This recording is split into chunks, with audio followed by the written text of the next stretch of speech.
We are doing something for the first time in the history of TGV, which is a live interview with one of the most respected leaders in the IT industry in India today. So it's a pleasure hosting you, Sandeep. And folks, today we are going to discuss a topic called situational motivation and the importance of innovation in the tech industry.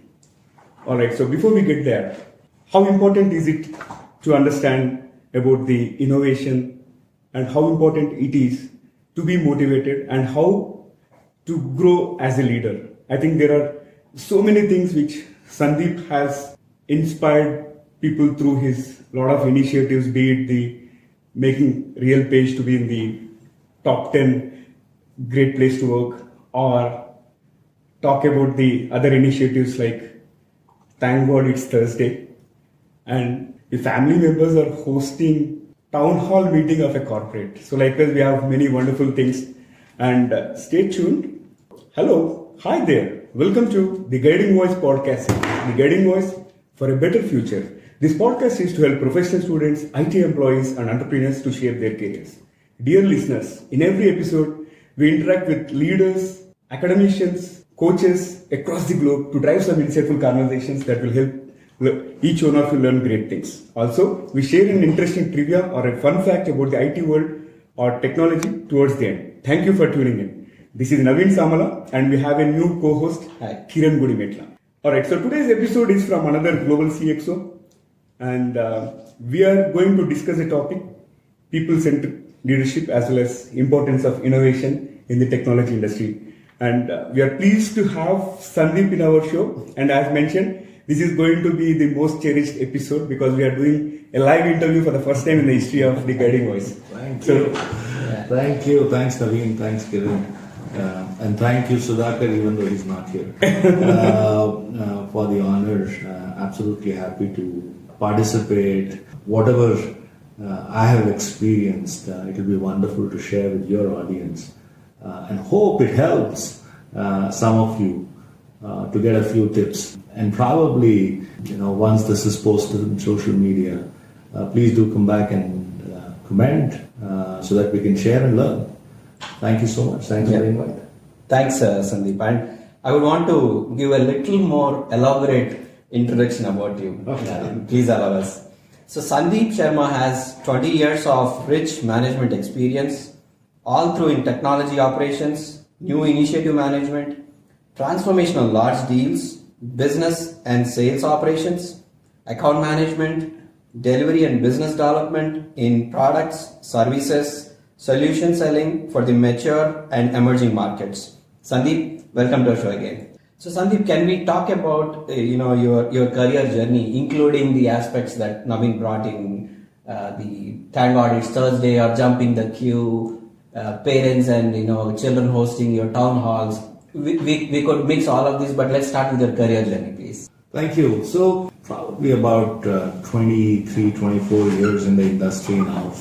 Like everybody, 1996 is when I left my Janma Bhumi, which was Gulbarga, to a Karma Bhumi, which was Bangalore.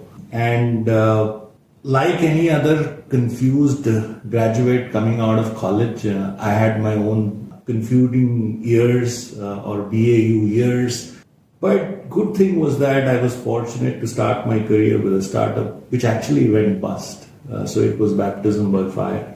And moving on, doing from marketing to selling to business development. There was a time and a turning point in my career when I was working for a company called Talisman. I was attending a 4-day course by one of the renowned trainers, Gurpreet.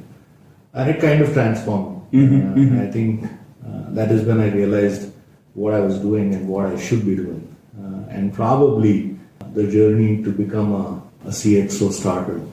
And I've been fortunate to have great mentors during those times. I think post that it was IBM, where I handled a lot of financial services opportunities and consulting. Grew the organization. I was very instrumental in starting the GCC's business for IBM. And then moved on the other side of the table, which was working for a GCC with NatWest. When I was working, it was called RBS. And run the technology operations for them. Was part of their India leadership team to run supply chain services. And then here I am since the last 3 years, November 2018 till date. Every day feels like the first day at work. I always say that RealPage is a $1 billion startup. Even though we are 20 years in the industry, we've just been bought by Thoma Bravo for about 11 billion. But we still feel we are very nimble. There is organized chaos, which is fundamental for the growth of the organization. True. And to a large extent, what I inherited was a little bit of, and that happens in every GCC. You have a time when things are slowing down a bit. And I was brought in to get things back again because in 2015 we were a great place to work. And I think it's been fabulous. The last 30 months or so has been really fruitful. The organization recognizes that as well. We've grown by almost about 60% in the last 3 years. All our matrices look up. It's a very closed group of people. They're fabulous leaders of the organization.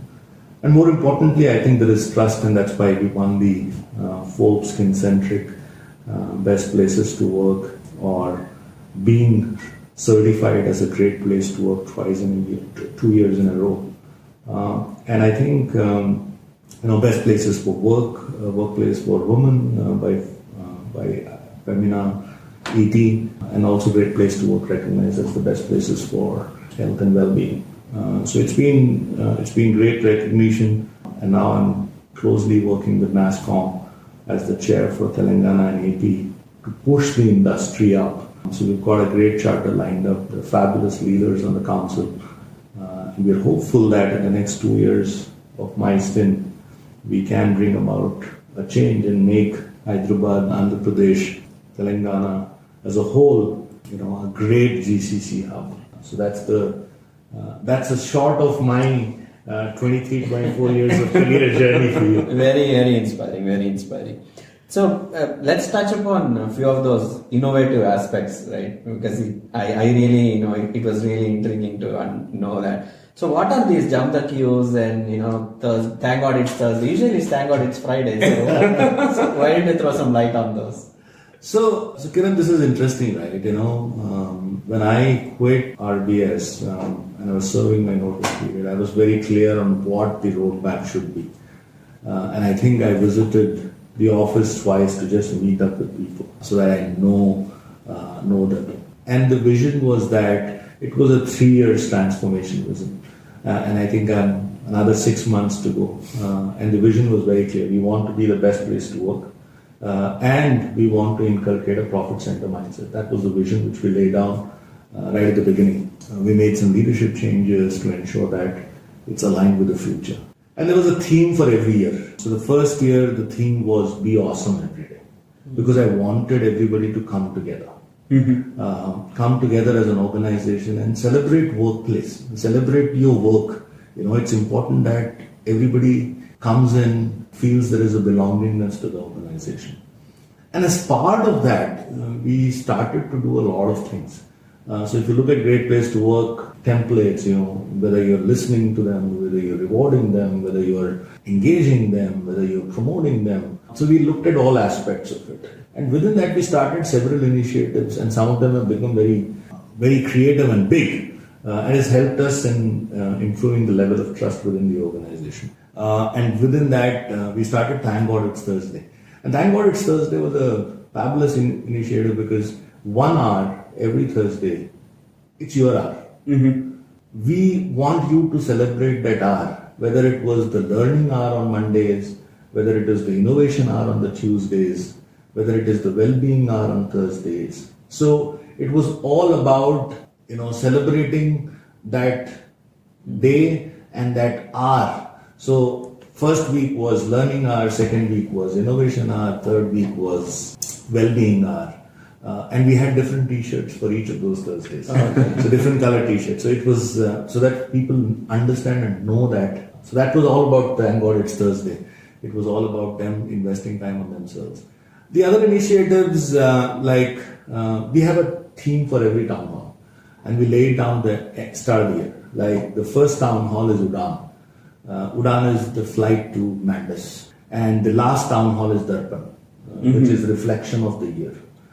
In between, we have town halls where we have Kutumba Sambara, which is what you're talking about, where we have the mother of our employee or kids, my CFO, Tanvir's daughter, she actually hosted the town hall. Wow. And very recently, we had 2 kids hosting our Pride Month. So it's been, we try to do and ensure that, we are creatively involved. Second year, when we launched it, it was Go Beyond. Now, since we have come together, we are a great place to work, our trust index is high. The second year was all about going beyond. And this year, it's all about disrupt. So we call it Disrupt 21. And we have 21 ideas to disrupt the industry. Wow. We have, from a gig platform internally called Real Gig to a well-being platform along with TW called Jeette Raho. It's a take on Jeete Raho. We called it Jeette Raho. We have, Dil Se Thank You. Every Friday at 3 p.m., everybody is reminded of to thank one of your colleagues who actually was contributing the biggest on that particular week. So these are small things, but I think fundamentally, Kiran and Naveen, what we ensure is that people trust each other, people back each other, and that happens. It creates a high-performing culture, and that high-performing culture leads to bigger goods, greatness. So I think these have become, it looks small, but the impact it has on the employees has been good. Naveen has been reading my post on LinkedIn on my real page story. Small initiative again, but it's a chain. One guy tags the other guy, but he shares the story. Now, a lot of people can take that as saying that, okay, we're doing some social media strategy, but it's not. It's about, do you feel the love for your organization, and are you openly willing to communicate that to the world? So I think, so it's been, I should say that the employees, the leaders, the managers should take credit for, there's one thing about launching an initiative. There is another thing about the event being successful. So the credit goes to all of our real pagers who make every initiative loved and wanted. Awesome. Very inspiring, Sandeep. In fact, I'll go slightly off the line, Naveen. So I'm actually doing a B School course, Strategic Management. Whatever you described seemed to me like a perfect use case, right? Because how do you motivate an employee? How do you create a vision and implement it and execute it? Nothing less than that. Awesome. And we are clear about next year as well, but we are not disclosing that because we disclosed our next year's theme during the family day. Okay. So probably in November we will. So from my PMO hat, what I see is you have a clear vision and clearly defined goals year after the year, and that might be contributing to the success. And one thing which I repeatedly heard, of course I've been following your posts on LinkedIn and all, people. So people-centered leader, that's one of the reasons why we've approached and we really wanted to do an interview and meet you in person. So Sandeep, to grow as a leader, right, what are the top 3 things somebody has to inculcate? Okay, and good that you said top 3 things, because I usually address our to-be joinees in a program called Real Connect, and the joinees, every new joinee I address them, and I ensure that I don't miss that opportunity. And in that I speak about a philosophy called Success Triangle, and this was something which was done in NatWest and Cohen Brown philosophy called Determined to Lead. And the first side of the triangle is clarity. Like you said, Naveen, just now, I think every leader should have a clarity. What's my vision? What's my goals? What am I wanting to do? I think that's very important for a leader. The second is capability. Once I have the clarity, I need to be capable to do it, right? So what are my tools, processes? Like one of the things I usually nowadays talk about it, and I'll post it Indian as well is, are you coaching, mentoring your leaders or your managers? And in that also there are a lot of things like, I'll give you a simple example of promotions. If I take promotions, it's like shoe, right? Yeah. You have to give a person a right shoe. If you give them a shoe which is too big, which means that you're promoting them early, what does it do? Have you watched the kid who's wearing your shoes? It makes a lot of noise, correct? Yeah. And it's difficult to walk, Yeah. correct? Yeah. Yeah. That's what happens when you actually promote a person quite soon. Yeah. They make a lot of noise. They can't walk. They feel overconfident that I'm filling in somebody else's shoes. But at the same time, if you imagine yourself wearing a shoe which doesn't fit you but you're squeezing yourself in, which means that effectively somebody who's not being promoted, he feels frustrated, he'll have blisters, he will also not be able to walk. So it's, for me, that capability encapsulates for a leader in terms of how are you mentoring, managing, increasing the capability of your people and ensuring that they're growing, but they're growing at the right time. Not overgrowing them. Yeah. And not doing it under. And the last one is motivation. I keep saying this. One thing is about self-motivation. I am driven. Every day I come to the office, I feel that this is my first day at work. But Kiran comes into office. If Naveen is not motivated, what's the point? Yeah. Isn't it? Yeah. So for very true. me, I think motivation has two aspects. There is situational motivation and self-motivation. Yeah. And I think those two put together, and I feel that this is the success mantra. And in between sits a very good philosophy called E to the power of 2 into U is equal to success. Now you might ask, what is that E to U? It's executional excellence into urgency. Wow. Because today's world is moving so fast. If you're not running at that same pace, you're going to be left behind. But at the same time, what's the point of having a vision if you can't execute it? Yeah. So I think that's why I say that if you want to win, if you want to be a good leader, I feel that this is a proven technology, and this is not Sandeep Sharma telling you. This is something some gurus have said. But I follow that to the T. Everything I do personally or professionally, I think I have imbibed this. This is really wonderful because so far I've heard about customer excellence, execution excellence, which resonates with dealing with sense of urgency, right? Because today, as you mentioned, we have very, very little time to market in terms of be it launching a product and all. I think you guys are moving in the right direction. And I really love the shoe analogy example. I think this is going to stay with me forever. Very inspiring conversation so far, Sandeep. Sandeep, I've followed a couple of your talks. You speak a lot about the situational motivation. Can you shed a bit of light on that? Yeah, I think as I said, if Kiran walks in, Naveen needs to be motivated. I'll give you an analogy for this so that it stays with all of you for a long time. I give this to have you ever wondered why Hyderabad produces the best badminton player?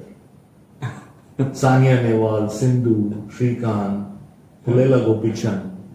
Why does Bihar produce the best IAS officers?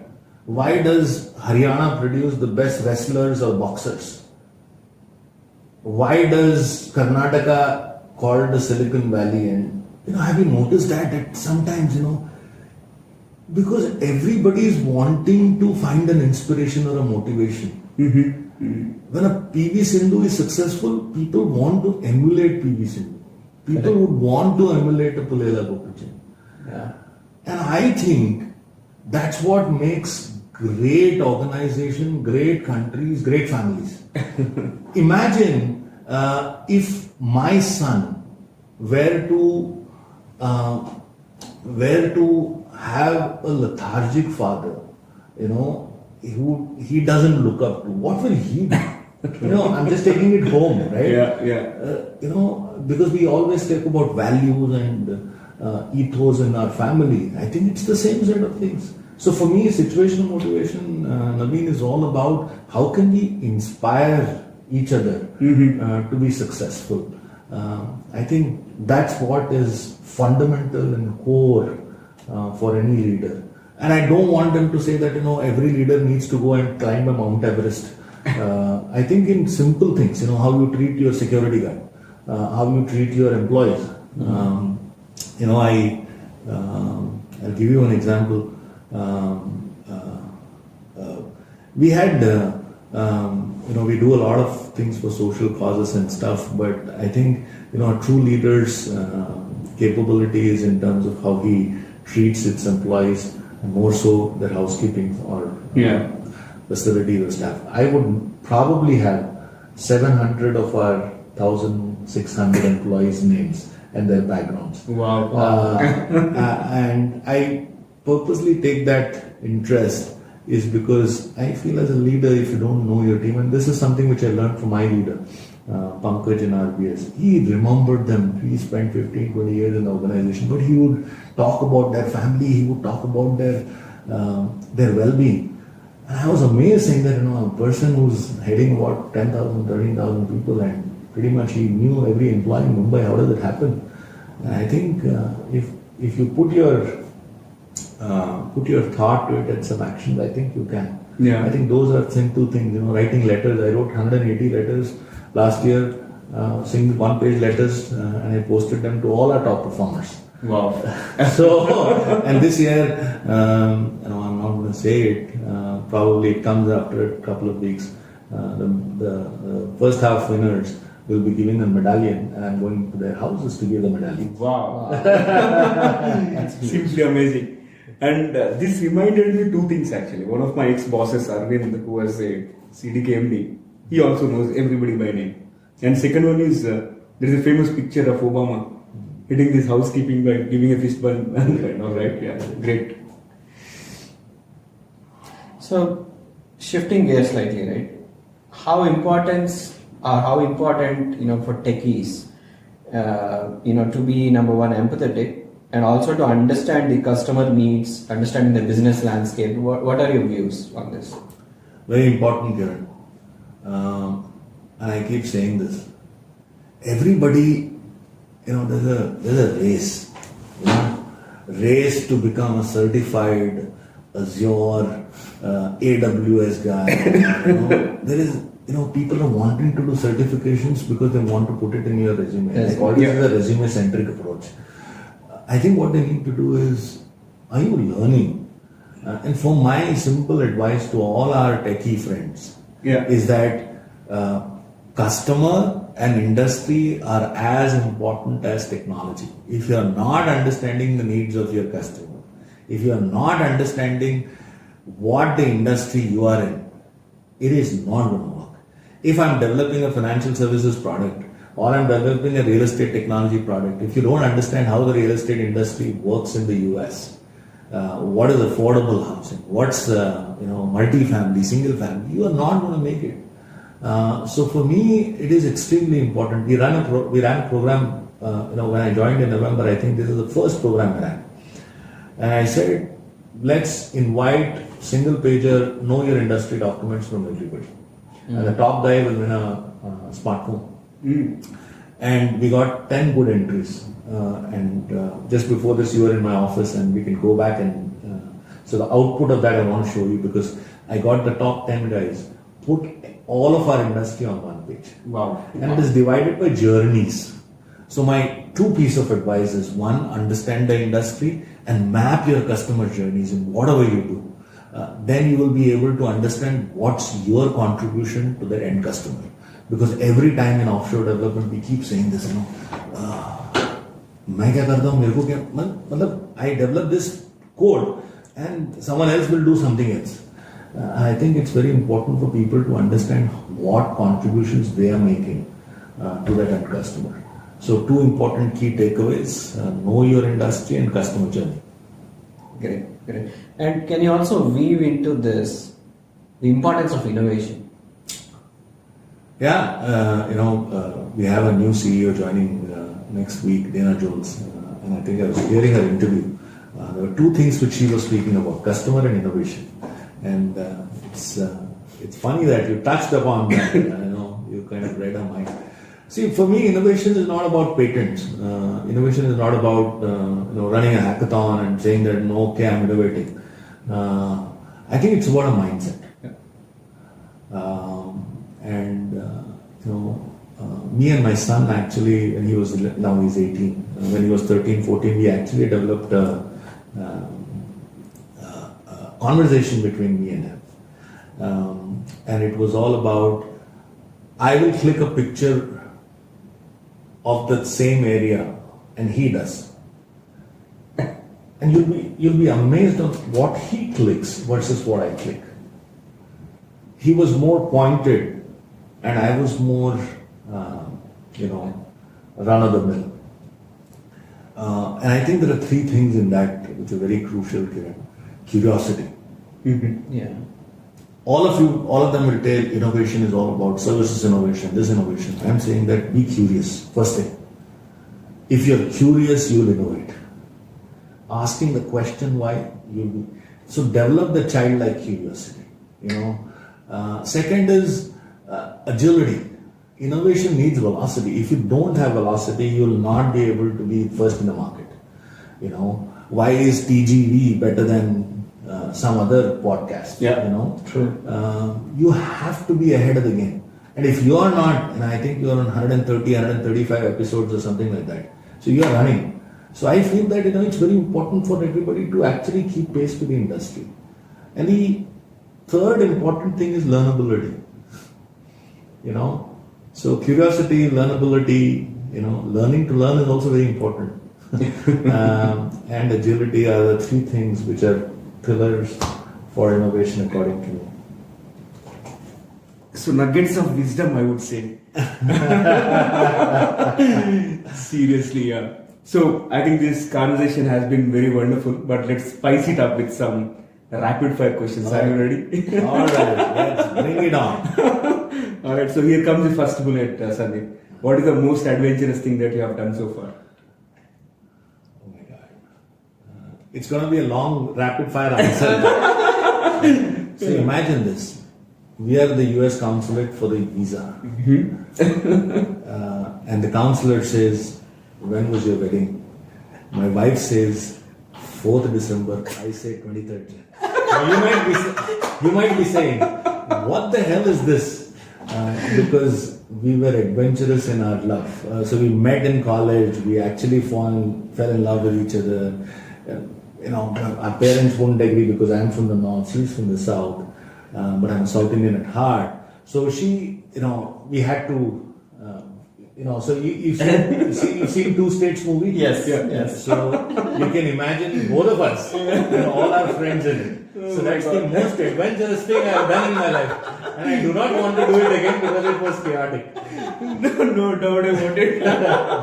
Undoubtedly adventurous, yeah. Here comes the second one. What is your favorite failure? Oh my God, this is also a funny one actually. Like when the startup buzz started, I was also one, saying that hum bhi startup karenge. So we actually, if you look at it, we were way ahead of the curve. Now people are talking about second home, vacation home. We had picked up a 44 acres in Coorg and said we will build vacation homes. 3 of us. All of them are leading GCCs right now. I won't name them. But what was good about it? That you can't run startups remotely. Yeah. And that was a brilliant learning for me. That first, don't fall in love. I'm not saying that you should not fall in love with your idea, but don't fall in love so much that you start to forget things around it. You become rigid. I think that was and then it was all about you need to be dedicated. Running from here every weekend and going there and spending time, because in 7 days the grass would have come another 1 feet. Correct. So, and labor and irrigation and water and approval and it takes a lot of time and effort. You need to be dedicated, focused in terms of what you're doing.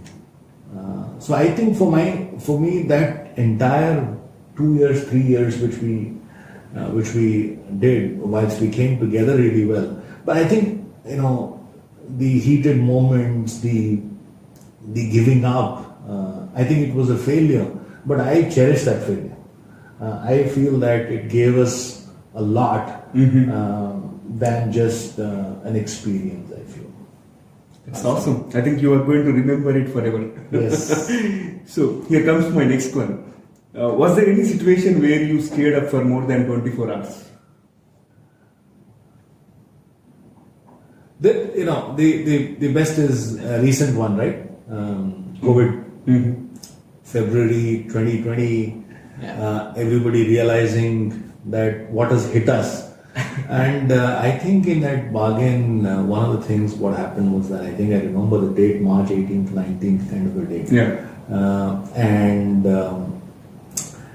we ran a factory here for distributing equipment, packing equipment, assembly line. If you've seen the back of our the cafeteria, everybody was actually coming in, taking the equipment. We had a car park on the 5th floor.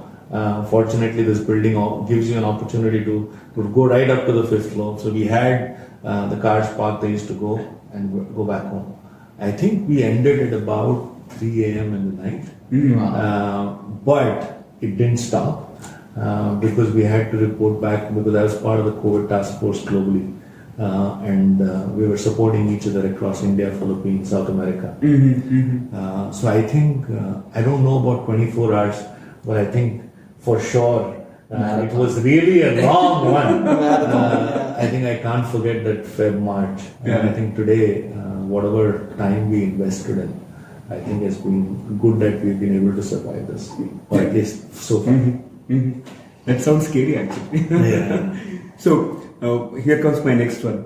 What has been on your mind? One question which you never got answered.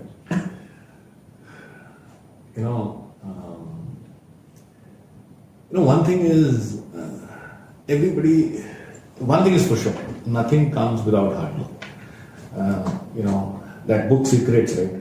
If you are driven and you are wanting something really badly, you will get it. But you'll have to dream about it every day, right? It's the same thing. I think one question which I have is that whilst the hard work is there, but I still feel there is something called faith, and I don't have an answer. I'm not calling it luck, okay? Let's be very clear. It is all about you putting in a lot of hard work to be where you are. But at the same time, I think there is a divine force. There is faith. Devi Shetty always says that I do a prayer before I do an operation. Some are successful, some are not. Some of them are really bad, but they come out. Some of them not there at all, but they give away. Yeah. So I think, I don't know what it is. I seriously don't know, but I think I have faith that there is something there. Yeah. So last one for the rapid fire. What is the best gift that you have received from someone so far? This is an easy one, but a cliched one also. Because everybody would say this. I think 2 gifts. My wife giving my son, Aryan, who's 18 now, a smart boy. And my son giving me my second son. Now you might be wondering, what the hell is this? Second one is my fairy child. And permanently tattooed on my hand. That's Gabbar. I think Aryan forced us to get Gabbar, but today he's a lifeline for all. I think we're a family. So those are the 2 best gifts I've got actually. Awesome. Wonderful. So thank you for being so sporty in the rapid fire round. And over to you. Yeah. So okay, we'll end this with the final question. What's one piece of advice would you give for those aspiring to make big in capitals, right? Big in their careers. Big in capitals is dream big. I think, people say dare to dream. I think dare to dream and dare to execute. Don't just dream. A lot of people call me a dreamer, a thinker, but I feel that it is extremely important to dream. But it's extremely important to I'll give you one small little incident. 1999, 2000, when I started my career, I think movers and shakers was happening with Shaker Suman. I don't know if you remember that. Yes. So I had also a big idea, and that was the .com era. And I dreamt that I should be running a comedy website with Shaker Suman and Cyrus Barocha and others. But I didn't stop about dreaming. I actually went to meet Shaker Suman. Wow. I met Cyrus Barocha, his mother. Then some other time I'll explain you a beautiful story around what happened here at Amitabh Bachchan's house. But I think it is important that people not just dream. It might be a failure. Yeah. But it's important to dream and dare to execute. Great, Sandeep. Thank you so much, for this opportunity to discuss with you. Lot of learnings, lot of inspirational talks. We are going back, completely pumped up. Thanks for joining us today. Thank you for Exactly. the opportunity, and I think I wish TGV, the guiding voice, all the best. And I'm sure the new platform you're going to launch anytime, you sure are going to have one person backing you up and cheering you up. I don't know if it will be on the sidelines or within, but I'm sure going to back you guys up. Thank you so much. That's fantastic, actually. In fact, we are privileged and very energetic conversation and very, very lively. I think one of the best episodes in the history of TGV. Thank you again, Sandeep. Alright, so it brings us to the trivia segment of today's episode. And today's trivia is about Amazon. So, folks, do you know how long did it take for Amazon to begin selling more ebooks than physical copies once Kindle was launched? I know you are thinking, but let me tell you, it's just less than 3 years. And as of June 2010, Amazon announced that it has sold 143 ebooks for every 100 printed books in the prior 3 months. Wow. So it is like 43% more. Interesting, isn't it? Thank you for tuning in. There is more in store, folks. Stay tuned. Take care. Be safe. Until next time. Bye-bye. And we are signing off for today. See you all in the next episode. Bye-bye. Thank you.